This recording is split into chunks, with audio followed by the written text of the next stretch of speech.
mag-asawa. Pakainin natin at siya nagaiga.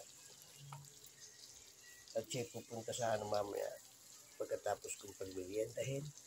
Uutusan ko siyang tumawag sa telepono sa labas para tawagan yung Hospital ng Maynila at Imperial.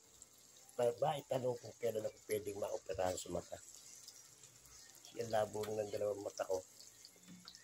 Nahihirapan ako, guys. Hindi ko lang kausap nito Hospital ng Maynila. Okay, guys.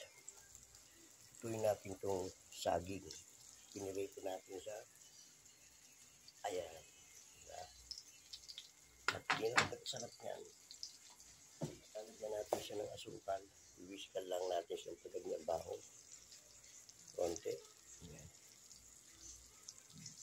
Sa mga, di ba? Ayan. Okay. Ayan. Okay, pag naluto, pakita ko sa inyo, guys.